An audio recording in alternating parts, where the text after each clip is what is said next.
What's up, everybody? If this is your first time here, welcome to the Adoption Door. If you're a regular listener, welcome back.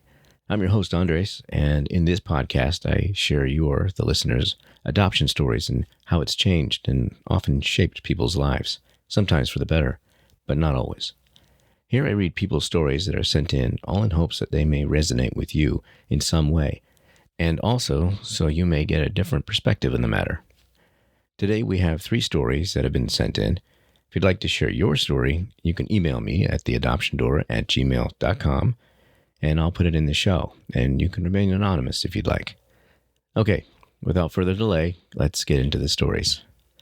Our first story comes from Emily, and she writes, I live in a small town nestled in the rolling hills of Montana. My name is Emily, and my husband's name is James, and we have been dreaming of becoming parents. We had tried to have a baby on our own, but after years of struggling with infertility, we decided to explore the option of adopting a child. We researched and learned about the process of adoption and felt our hearts tugging towards adopting a child from a foreign country. We were drawn to the idea of giving a child in need a loving home and a bright future. After months of paperwork, interviews, and waiting, we finally received a call from the adoption agency. We were matched with a 5-year-old baby boy named Alex, who was from a country halfway around the world, China to be exact. James and I were overjoyed and eagerly prepared for his arrival. We traveled to Alex's country and met him for the first time. It was love at first sight. Alex was a bright-eyed and curious little boy, and we instantly formed a bond with him. We spent time getting to know each other, despite the language barrier, and it felt like we were meant to be a family. The adoption process was not always easy, with challenges such as navigating cultural differences, language barriers, and legal requirements. But we were determined and resilient. We worked tirelessly, and with the support of our family, friends, and the adoption agency, we brought Alex home. Finally, after a few months of anticipation, paperwork, and legal processes, the day arrived when we could bring him home. It was a moment filled with tears of joy and overwhelming happiness. We introduced Alex to his new home, his new room, and his new family, and he quickly adapted to his new surroundings. In the years that followed, Alex thrived in his new home. He blossomed into a confident and loving child, and James and I were filled with pride as we watched him grow. We shared many special moments as a family, from celebrating birthdays, holidays, and going on adventures, creating cherished memories together. We also kept in touch with Alex's birth mother, learning about his cultural heritage and incorporating it into his life. We formed lasting friendships with other families who had adopted from the same country, creating a support network for Alex and us.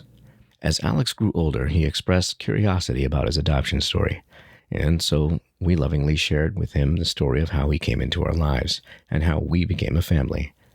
We answered his questions with honesty and compassion, and we supported him in exploring his roots and understanding his identity. Today, Alex is a thriving young adult, grateful for the loving home and opportunities that adopting him has offered. He is proud of his heritage and grateful for the family that chose him, and he continues to cherish the special bond that he shares with us. James and I are immensely grateful for the joy and fulfillment that Alex brings to our lives, and we are proud to have him as our son. And so, this adoption story is a tale of love, resilience, and unbreakable bond that forms when families come together through the miracle of adoption.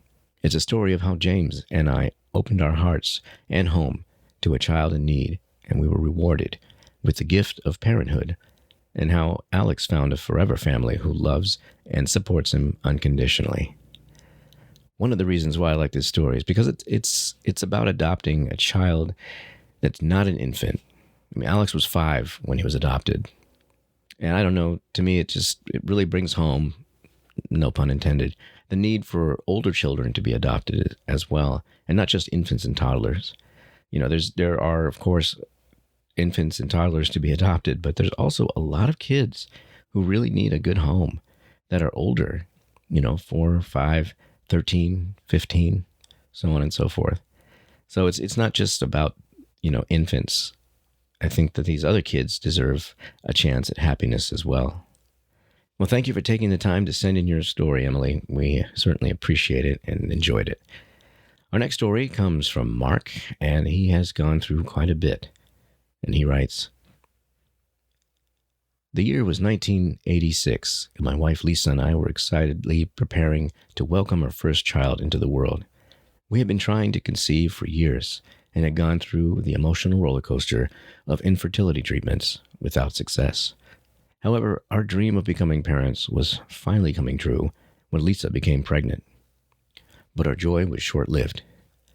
Tragedy struck when Lisa unexpectedly passed away due to complications during childbirth. I was devastated, and in my grief, I struggled to care for the newborn baby girl named Emily on my own. I was overwhelmed by the responsibilities of parenthood and struggled to cope with the loss of my beloved wife. Feeling lost and desperate, I made the heart-wrenching decision to put up Emily for adoption. I did it for the same reason many others do. I wanted her to have a better life than I could provide, but it tore me apart to let her go. I searched carefully for a loving and caring family who would give Emily the love and care she deserved.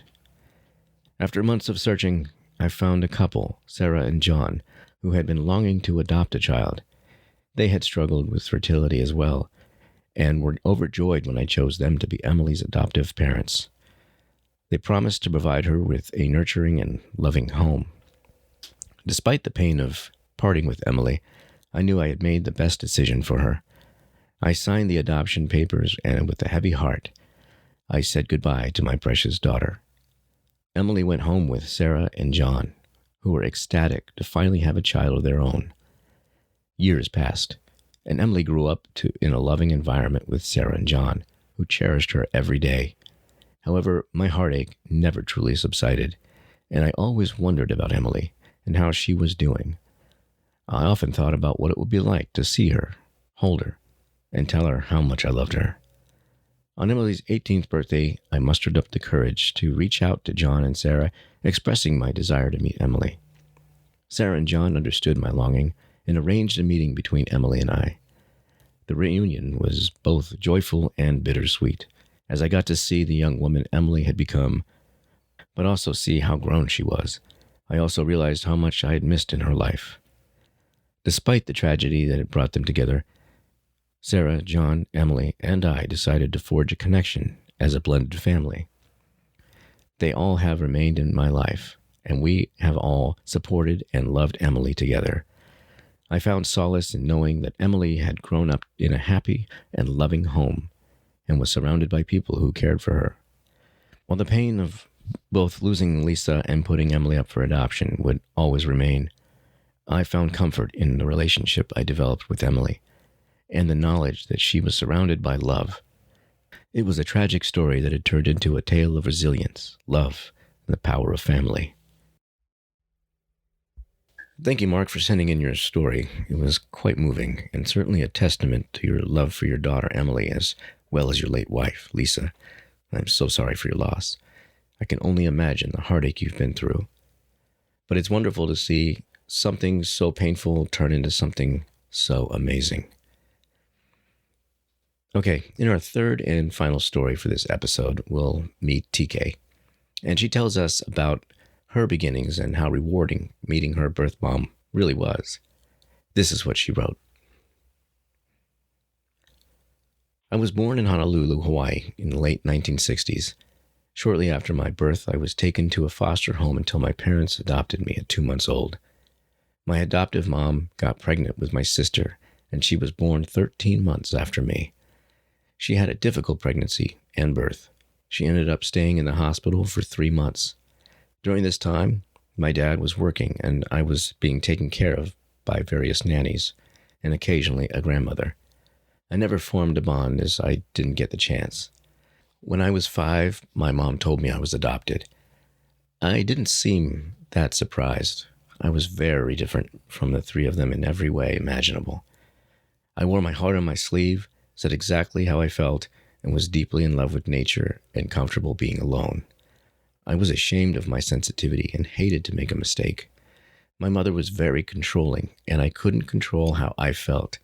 I never hid that I was adopted and would freely mention it when meeting strangers. I kind of liked that I was different. Growing up, I had no idea what my ethnicity was. With brown hair and amber eyes, I blended. It drove me crazy not being able to say I was from somewhere in particular. I wanted a tradition to celebrate, a culture I could decorate my room with, to know I belonged to a tribe. When I was 19, I cut myself loose. I started traveling and moving around a lot. Moving, to me, was a form of travel. I always found other cities, towns, and people fascinating. I loved to hear their stories, such as how they came to live where they were and how it changed them. Because I never bonded with my family member, my mates became my family. Intimacy was everything. I found myself becoming obsessed with my partners. Even after it would end, I couldn't let go. How could you turn off love once it's on? I spent a lot of time alone trying to figure it all out so I wouldn't make the same mistake. It was around age 30 when I started to look for my birth mom.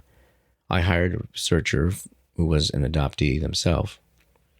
It ended up taking a year. Most of that was waiting to hear back from Social Security.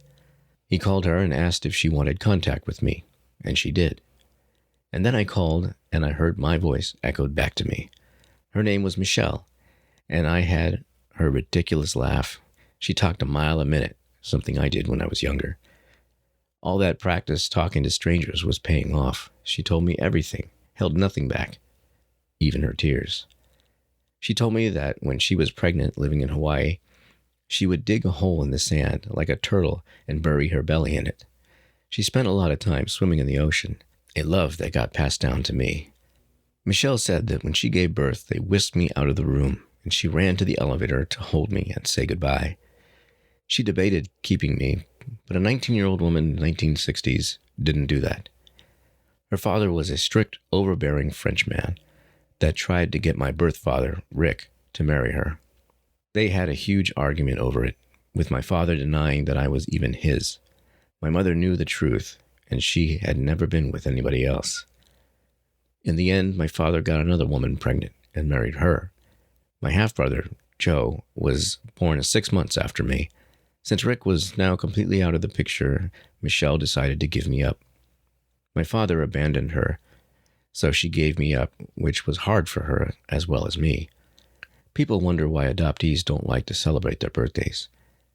There's a lot of sadness surrounding our births. Talking to Michelle, I did find out what we had in common, and that was a delight.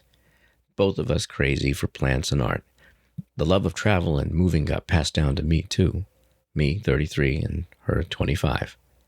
Turns out she loves redwoods as well as I do, and ended up living in them, not far from my town. She had no idea. It was just sheer coincidence.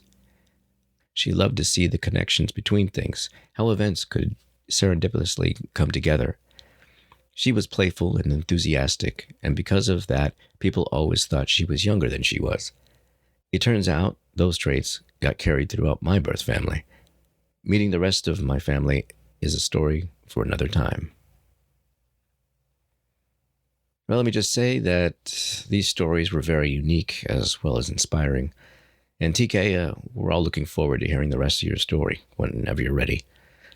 I would like to thank Lisa, Mark, and TK for sending in their stories. Once again, if you'd like to send in your story, just email it to me at theadoptiondoor@gmail.com. I'm sure it could benefit somebody out there, just as I'm sure that the stories in this episode have. Well, that's it for this episode. Don't forget to like, subscribe, and share, and comment. It really helps me out. I'm on all major podcast platforms under the title The Adoption Door, Facebook as well under the same name. Once again, I'm your host, Andres. Thanks again for listening, and I look forward to reading your story in the next episode, lucky number 13. Until then, be good to yourself and be kind to others.